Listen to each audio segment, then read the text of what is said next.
Assalamualaikum warahmatullahi wabarakatuh. Alhamdulillahi wahdah, wassalatu wassalamu ala man la nabiyya ba'dah, sayyidina wa maulana Muhammad ibn Abdullah wa ala alihi wa ashabihi wa man walah, wa la hawla wa la quwwata illa billah. Asyhadu an la ilaha illallah al-munazzah minal jihati wal jismiyati wal zamani wal makan, wa asyhadu anna Muhammadan abduhu wa rasuluhu alladhi kana khuluquhul Qur'an. Wa ya ibadallah, usikum wa nafsi bitaqwallah faqad fazal muttaqun. Amma ba'du. Ma'asyiral muslimin jamaah rahimakumullah. Dalam praktek muamalah yang sering kita temui, seorang penjual biasanya kesulitan untuk mencari pelanggan, atau mungkin seorang pembeli kesulitan untuk mencari penjualnya. Maka di sini terkadang dibutuhkan adanya perantara, orang yang bisa menghubungkan, menyambungkan antara si penjual dengan si pembeli inilah, sehingga transaksi jual beli itu menjadi lebih mudah. Inilah yang disebut dengan perantara. Ternyata dalam fikih muamalah, haliah seperti ini sudah dibahas. Bahasa yang disampaikan oleh fikih muamalah terkait dengan akad keperantaraan ini sering disebut dengan akad simsaroh atau samsaroh. Yang menjadi perantara ini disebut dengan simsar. Kalau kita artikan dalam bahasa Indonesia, banyak contohnya atau namanya, istilahnya. Ada disebut dengan calo, ada disebut dengan maklar, ya, atau orang Cina bilang namanya toke katanya, dan lain sebagainya. Pokoknya banyak istilah terkait dengan perantara dalam transaksi bisnis ataupun jual beli ini. Nah, bagaimana sebetulnya tinjauan fikih terkait dengan akad simsaroh atau dengan akad keperantaraan ini? Berbicara mengenai akad keperantaraan, tadi disampaikan nama dalam bahasa Arabnya disebut dengan simsaroh. Ternyata simsaroh ini sudah ada ketika zaman Nabi Muhammad SAW. Dalam hadis yang diriwayatkan oleh jamaah kecuali Imam At-Tirmizi, bahwa Nabi Muhammad SAW pernah bersabda, la talakkur rukbana wala yabi'u hadirun libadin.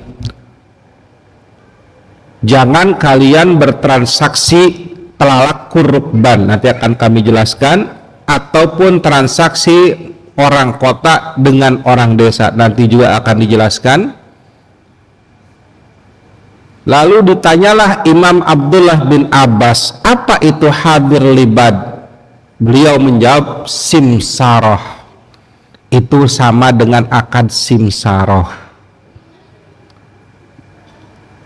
Artinya pada saat dulu orang-orang atau masyarakat Arab sudah terbiasa dengan akad simsaroh ini, cuman prakteknya berbeda. Sehingga akad simsaroh yang terjadi zaman Nabi Muhammad SAW, dalam hadis tersebut itu dilarang. Kalau kita berbicara tekstual hadis, Pak, teksnya hadis saja tidak merunut terkait dengan historisnya, aspek historisnya, aspek asbabul wurudnya, aspek pemaknaannya, atau aspek dari sisi kontekstual hadis itu keluar, maka kita akan mengatakan bahwa yang namanya maklar, calo, agen, mediator haram kalau berbicara mengenai tekstual hadis. Tetapi ternyata para ulama, jumhur ataupun mayoritas ulama mengatakan Justru sebaliknya, dengan hadis ini menekankan bahwa Rasulullah SAW menyatakan akad simsarah atau perantaraan mana yang sebenarnya dilarang dan mana yang diperbolehkan. Akad yang dilarang atau yang tidak dibolehkan dalam Islam itu disebut dengan akad talakkur rukban dan akad hadir libad. Ini adalah dua contoh dalam praktek kemaklaran dalam bisnis pada saat itu. Apa itu talakkur rukban? Nah, kita akan jelaskan yang dilarang oleh Nabi itu talakkur rukban dan akad hadir libad ini. Yang pertama, talakkur rukban ini adalah akad di mana seorang penjual dihalang-halangi oleh calo ini agar dia tidak masuk ke pasar. Dia bawa barang dagangan misalnya kan, belum masuk pasar dia sudah dicegat oleh calo. Mau kemana? Mau ke pasar. Ngapain? Jual barang dagangan saya. Si penjual tidak tahu harga pasar, tidak tahu kondisi pasar, tidak tahu apa-apa terkait pasar yang akan dituju. Lalu akhirnya calo ini, maklar atau simsaroh ini bilang, ya sudah kalau gitu saya ambil saja, saya jualin. Nih harganya di sana mah saya yang nentuin. Persis seperti akad tengkulak, Pak. Kalau saat ini, ya kan? Setiap petani ada tengkulaknya. Tengkulak bilang, oh nggak akan laku lo jual ke pasar langsung mah, mending lewat gua yang nentuin harga. Ternyata harga di petani dengan harga tengkulak sampai harga ke pasar, yang ngambil untung lebih siapa? Tengkulak. Itu yang diharamkan oleh Nabi Muhammad Sallallahu Alaihi Wasallam. Meskipun di sini tengkulak berperan sebagai perantara, tetapi karena dia mampu menguasai pasar, menentukan harga, maka dalam hal ini dilarang oleh Nabi Muhammad Sallallahu Alaihi Wasallam. Inilah yang dilarang oleh Islam. Makanya sekarang kalau kita lihat, Pak, kenapa kok petani miskin? Di satu sisi harga bahan pokok justru naik tinggi. Cabai sekarang berapa? 120.000 per kilo. Apakah 120.000 itu dinikmati full oleh petani atau sebagian besar oleh petani dinikmati 120.000 per kilo itu? Yakin saya tidak mungkin. Karena yang paling banyak mengambil keuntungan adalah tengkulak. Nah, inilah yang disebut dengan talakkur rukban dalam bahasa Nabi Muhammad Sallallahu Alaihi Wasallam, yang diharamkan seharam-haramnya. Karena merusak pasar, Pak. Petani tidak pernah menjadi kaya. Di satu sisi harga yang ada di pasar mencekik yang namanya para pembeli. Itu yang harus kita pahamkan terlebih dahulu. Itulah yang disebut talakkur rukban. Ditambah kata Nabi Muhammad SAW, praktek keperantaraan yang diharamkan itu adalah wala yabi'u hadir libad. Apa itu yabi'u hadir libad ini? Intinya adalah orang yang tidak tahu menau, barang ini mau diapakan, penjual maksudnya, yang punya barang atau produsen atau penjual tidak tahu menau, mau diapakan, lalu datanglah orang.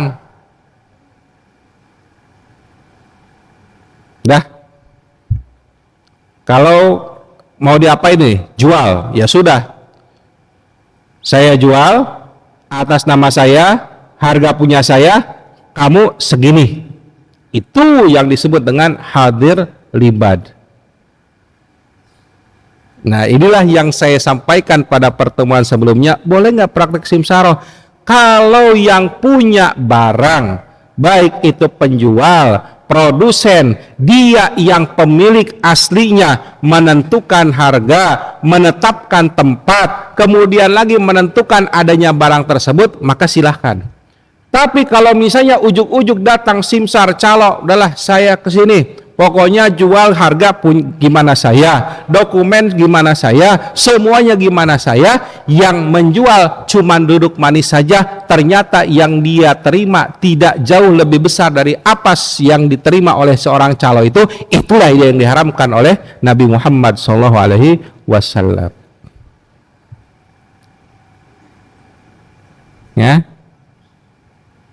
Atau misalnya dalam hal ini tidak ada kesepakatan, Pak. Contoh, dia tidak pernah ditunjuk dalam praktek hadir libat ini, Pak. Pembeli nggak menyuruh, penjual nggak menyuruh calo ini, tapi dia inisiatif sendiri. Ya, inisiatif sendiri. Contohnya apa yang terjadi? Ya maaf, saya katakan, nih Pak, kalau di sini ada pasar tumpah setiap hari Minggu, ada nggak japremnya, Pak? Saya tanya, ada nggak japremnya? Banyak, Pak, nggak mungkin nggak ada, Pak. Dalihnya apa? Dalihnya saya atas nama DKM Masjid Puri Teluk Jambe, kamu telah menggunakan fasilitas wilayah DKM Puri Teluk Jambe atau Masjid Puri Teluk Jambe. Padahal masjid tidak pernah menyuruh orang tersebut, tapi mengatasnamakan DKM atau Masjid Puri Teluk Jambe. Nah, inilah yang dilarang.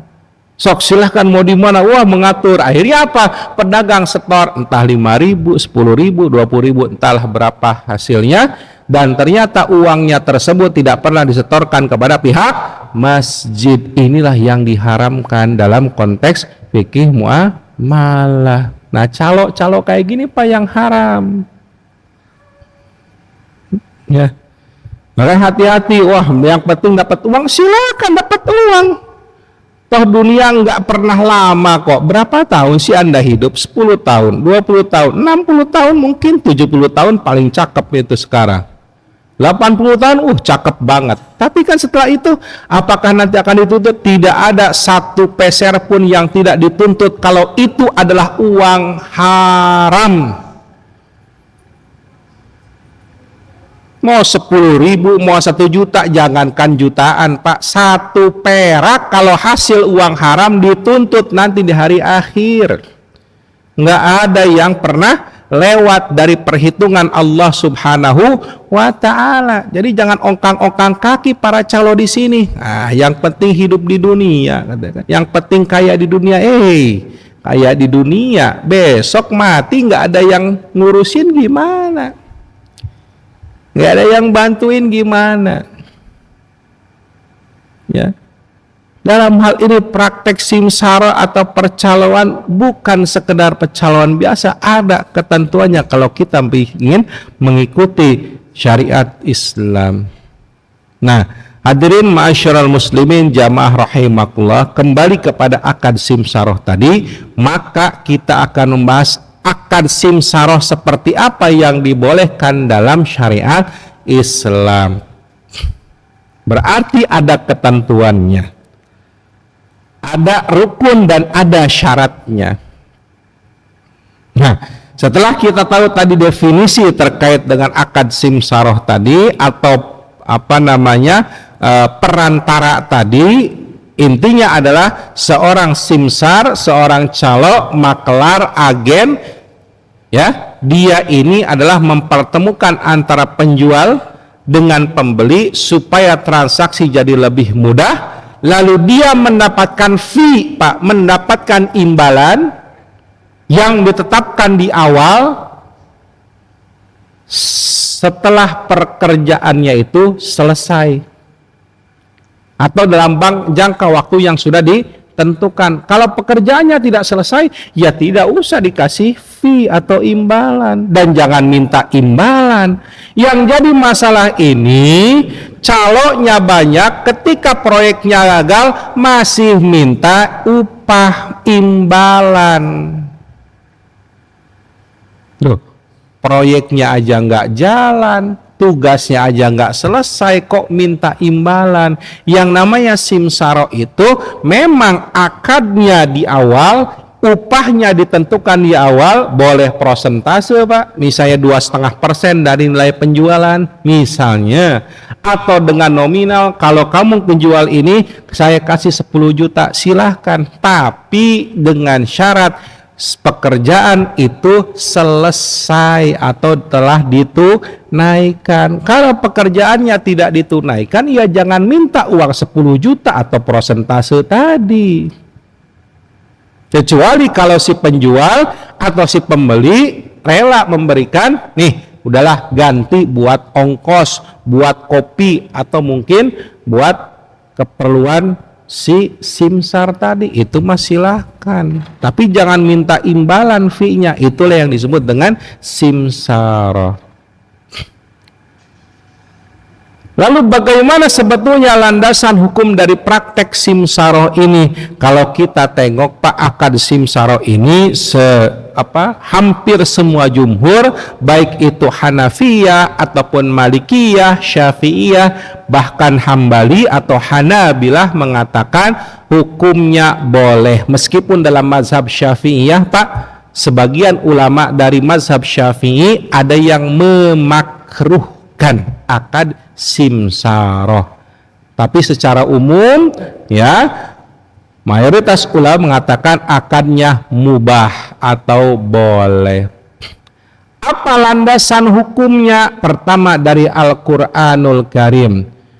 A'udzubillahi minasyaitonirrajim. Bismillahirrahmanirrahim. Ya ayyuhalladzina amanu la ta'kulu amwalakum bainakum bil batili illa ang takuna tijaratan ang taradim minkum al-ayah.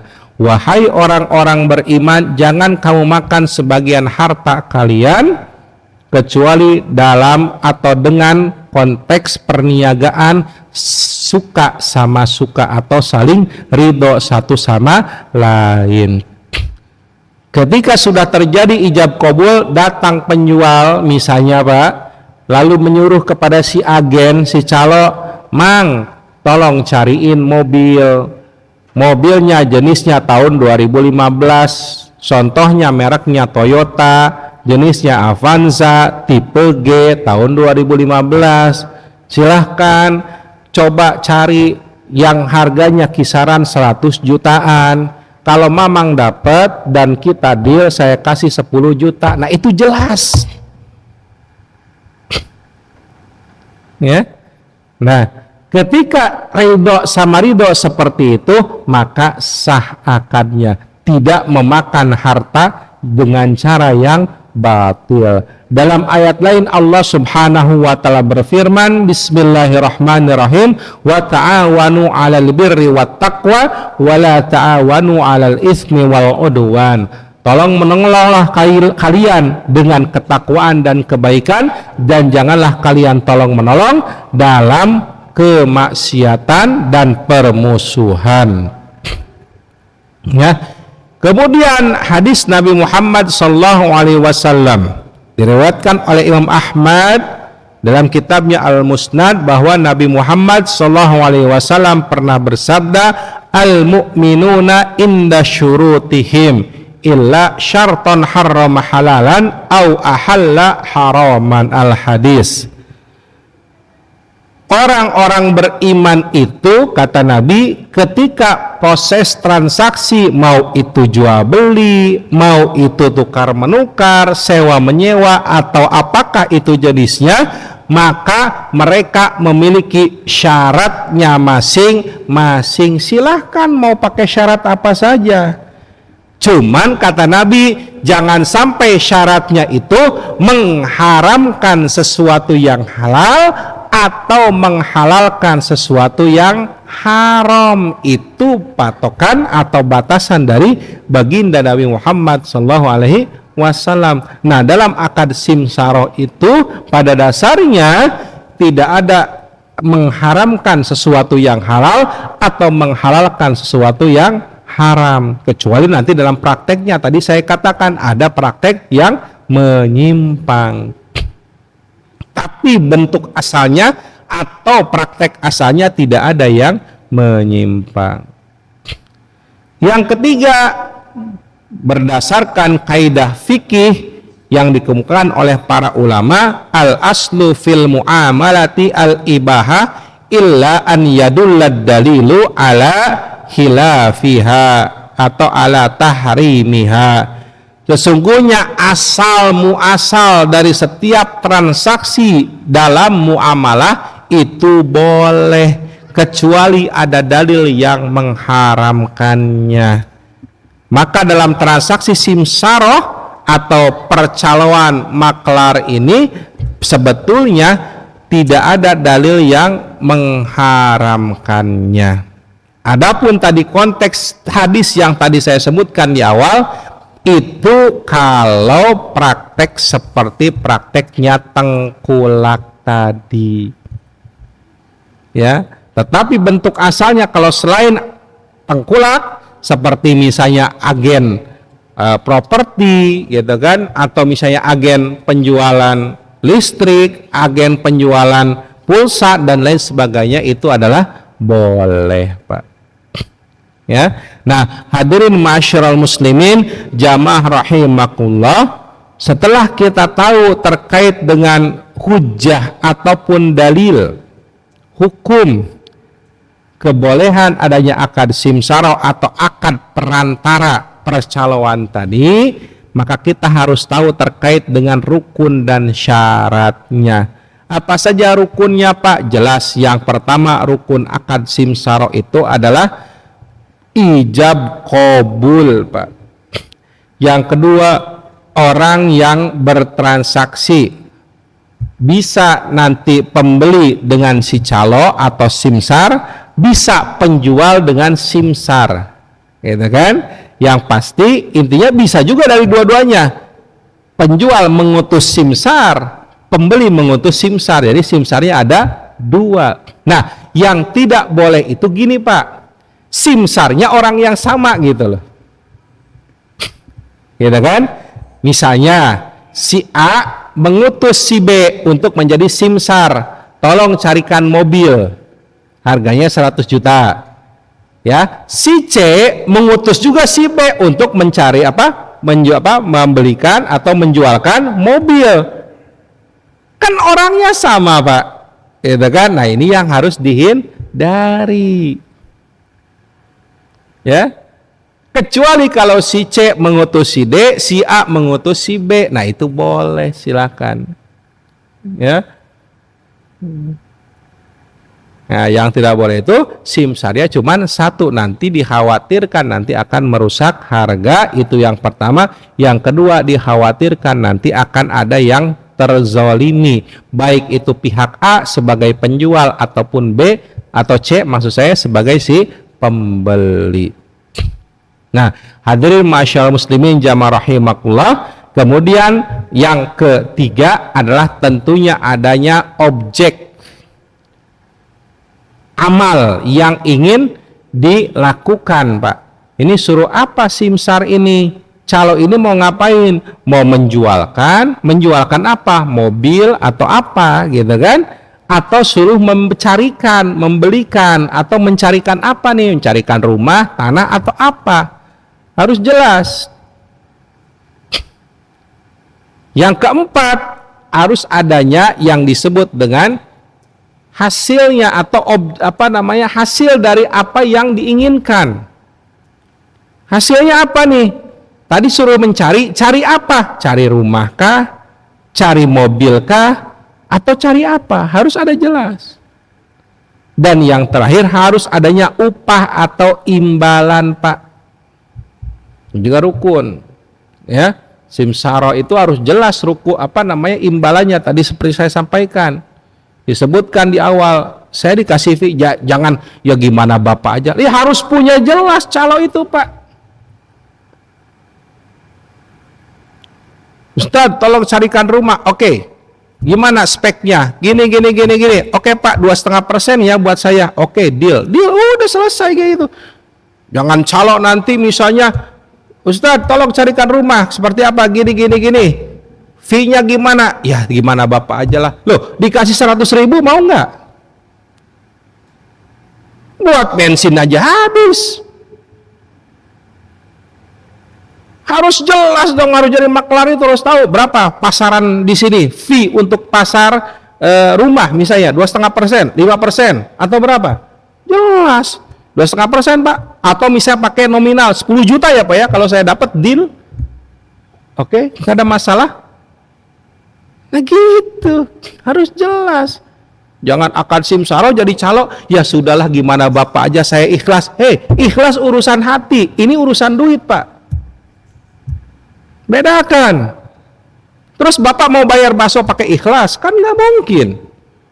Udahlah Bang, ikhlasin aja. Atau bayar bensin Bapak ke SPBU pakai ikhlas. Pak, ikhlasin aja ya Pak ya. Saya juga nggak punya duit. Wah Pak, bisa digebugin Pak sama satpamnya Pak. Ikhlas urusan hati, tapi ini urusan muamalah, harus ada kejelasan akadnya. Itu yang harus kita pastikan. Berapa saya dapat fee? 2,5%. Oke, deal gitu. Ya.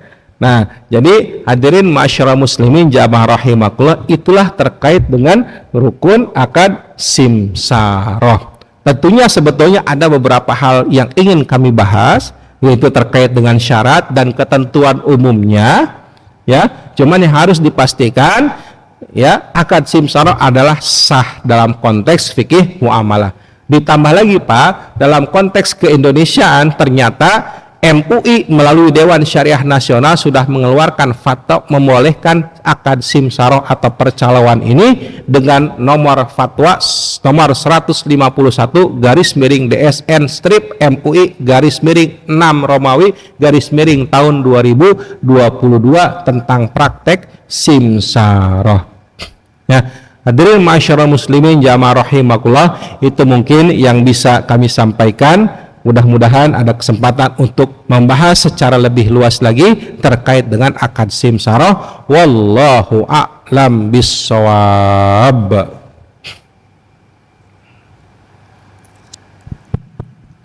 Alhamdulillah, demikianlah apa yang disampaikan oleh guru kita mengenai fikih muamalah. Mudah-mudahan menambah pengetahuan kita. Dan juga kalau kita perhatikan tadi sampaikannya, mungkin ada yang akan ditanyakan apa, enggak Ibu?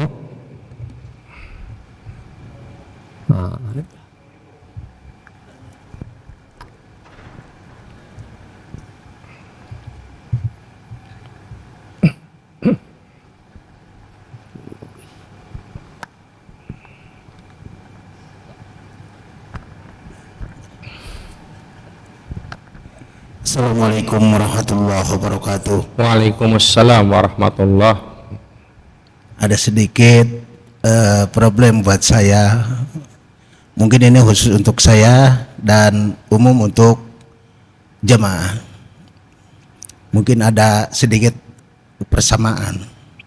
Pertanyaannya, ada seseorang yang pinjam uang sama saya. Perjanjiannya sudah lama banget, tapi tetap saya tagih. Dia selalu meleset.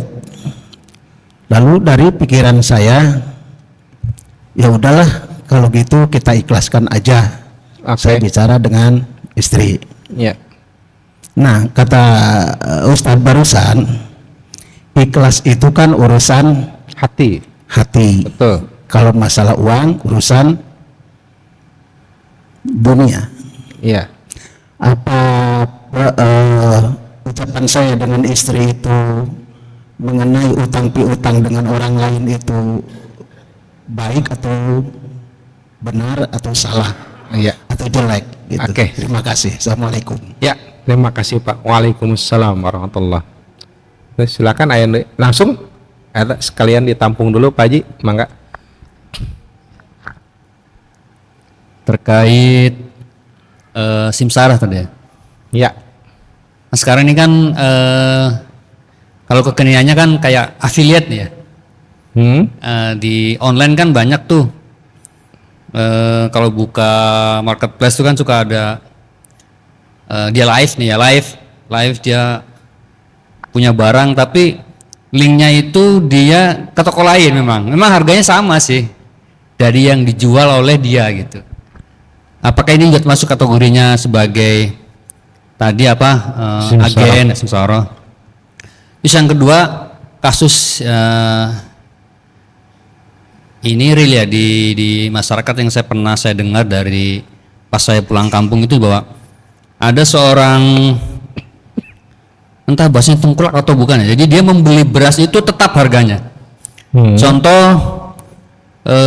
bukan beras ya, gabah, gabah kering gitu ya, ya gabah kering biasanya. Contoh dia matok harga 7.000, ketika harga pasaran turun 6.000 pun dia tetap membeli dengan harga 7.000.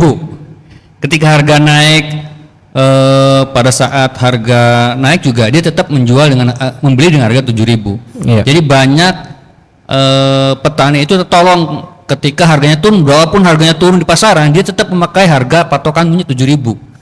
Nah, apakah kategori ini dibolehkan gitu? Artinya pasti kan ini bukan simsarah tadi ya? Bukan ya, artinya apakah dibolehkan menetapkan harga dari awal ketika kondisi harga pasaran itu berbeda-beda gitu? Ya. Nah, yang ketiga terkait tengkulak gitu, apakah tengkulak itu kan mungkin apakah seperti macam distributor ya, yang membeli harga barang, pokoknya saya beli segini gitu, ada pokoknya lah bahasanya, dia jual kembali ke masyarakat dengan harga yang berbeda. Nah, apakah ini kategori sebagai simsara kan? Yang tadi bilang Ustaz, tengkulak itu kan dia menentukan harga dia menentukan harga gitu ya, dia menentukan harga di awal gitu. Nah, apakah tadi dibolehkan, yang tidak dibolehkan itu apakah dengan kategori yang tadi itu, seperti menetapkan harga dari awal, mau berapapun harganya turun naik, saya menetapkan harga segini dari awal gitu. Ya. Si tengkulak itu. Saya mohon pencerahannya itu. Terima kasih. Oke, terima kasih Pak. Syukron. Yang pertama tadi, kalau misalnya ini mungkin termasuk untuk semuanya, termasuk saya pribadi, ketika misalnya kita mendapatkan ya ada piutang di orang lain yang ternyata sudah kita tagih berkali-kali dan bahkan dalam tempo yang lama tidak terbayarkan. Lalu bagaimana sikap kita? Apakah kita terus kejar ataukah kita ikhlaskan atau kita biarkan saja? Ya, opsi tetap ada dua pilihan Pak. Bapak mau teruskan menagih dalam hal ini sampai dengan selesai atau sampai dengan orang itu membayar. Cuman kerugiannya double jadinya. Maksudnya gimana? Kerugiannya pertama, kemungkinan Bapak dapat uang pun tidak akan. Yang kedua, kebaikan Bapak di akhirat itu tidak sebanyak orang yang membiarkan atau membebaskan hutang Pak. Nanti ditagih Ustaz di akhirat, oh pasti Pak ditagih Pak, jangan heran atau jangan ragu Pak. Bapak punya hutang 10 juta atau maaf punya piutang 10 juta di teman Bapak. Setelah meninggal misalnya tidak tertagih, tidak terbayarkan, tapi kewajiban Bapak sudah menagih ya Pak ya, dengan catatan Bapak sudah menagih. Kewajiban Bapak ya adalah menagih.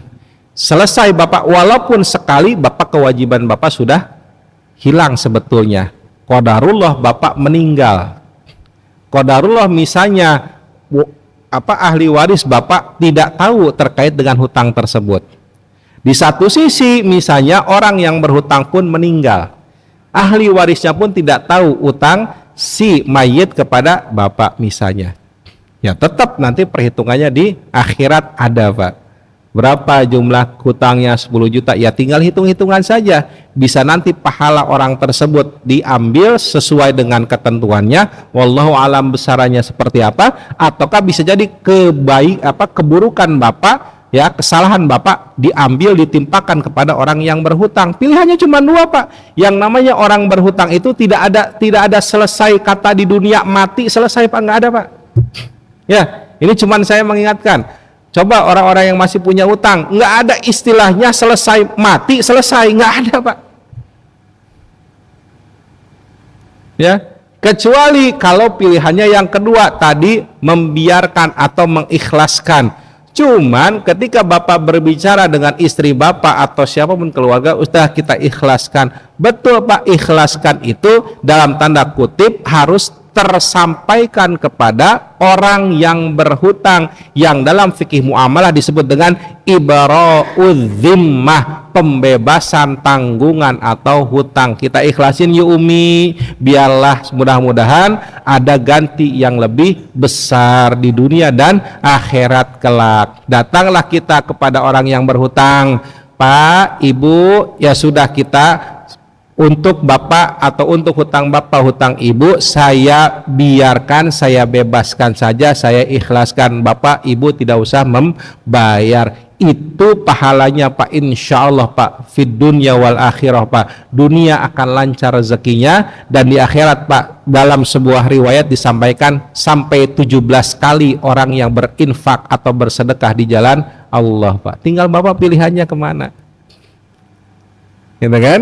Ya, nah itu cara mengikhlaskan hutang. Betul Pak, urusan hati, tapi Bapak dalam fikih muamalah tersampaikan, saya bebaskan hutang kamu sekian, misalnya besarnya, sudah lupakan saja, insya Allah Pak ada gantinya dari Allah Subhanahu wa ta'ala Pak. Bismillah. Karena banyak kasus, termasuk saya pribadi, ketika sudah mengikhlaskan hutang, ya sudahlah, qadarullah min haitsu la yahtasib, kata Allah, itu rizkinya dari jalan yang tidak disangka-sangka Pak. Dan bahkan mungkin pembayaran dari Allah lebih besar dibandingkan nominal hutang Bapak yang ada di taman Bapak, insya Allah Pak.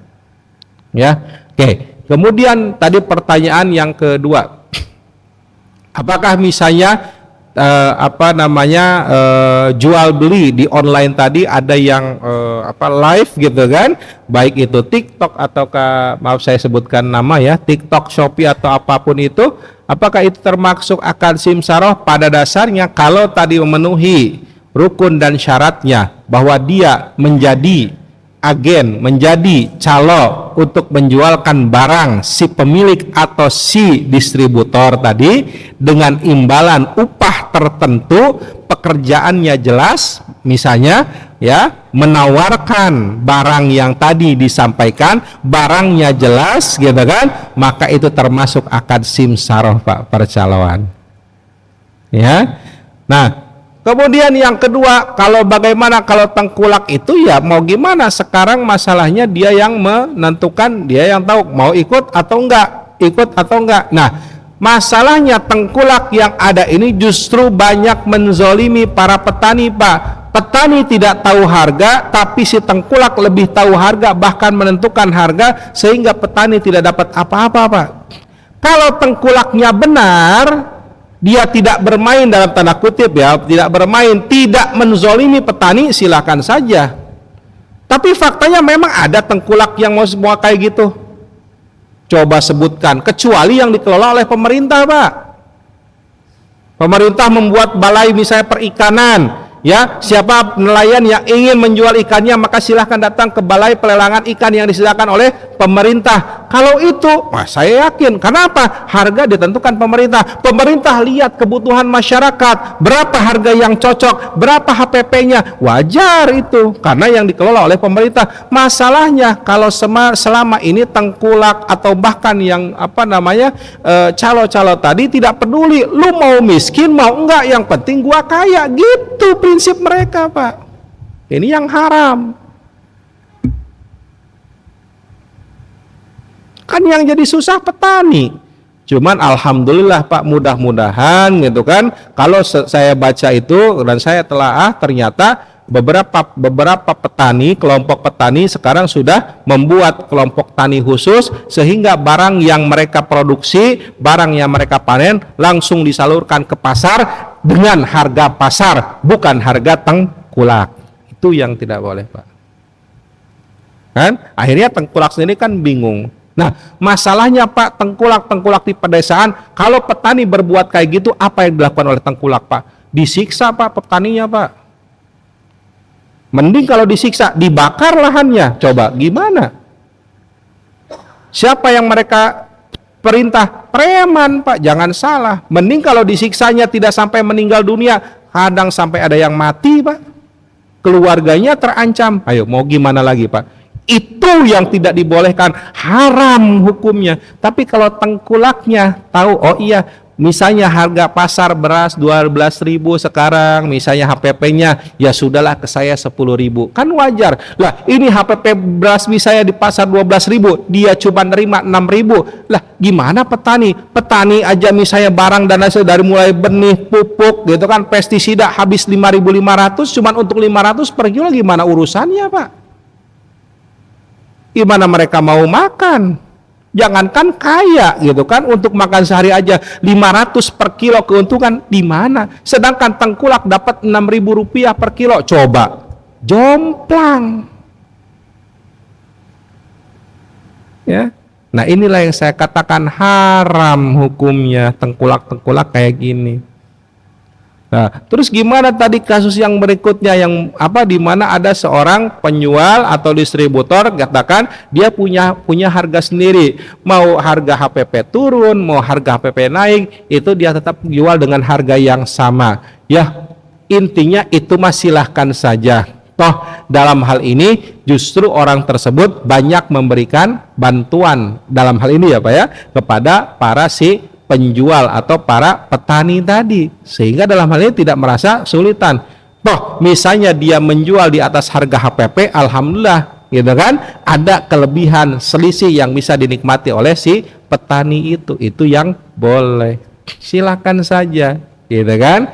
Nah, cuman dalam hal ini harus diperhatikan orang tadi biar tidak saling menzolimi ya, atau tidak ada yang dirugikan ya. Pada dasarnya jangan sampai nanti si distributor ini justru ketika menetapkan satu harga tidak mengikuti harga pasar, itu justru dia yang rugi. Tapi kalau dia sudah ikhlas misalnya, udahlah nggak apa-apalah, rugilah. Toh dari setahun 3 kali panen paling rugi cuma sekali, 2 kali untung. Anggaplah itu bagian daripada sedekah saja, gitu kan? Nah, ibarat kata seperti itu. Kalau sudah seperti itu, nah mudah-mudahan itu bisa dikategorikan bisnisnya dengan Allah Subhanahu wa Ta'ala, gitu kan? Nah, jadi hadirin masyarakat muslimin jamaah rahimakumullah, itulah yang bisa kami sampaikan. Selebihnya wallahu a'lam bissawab.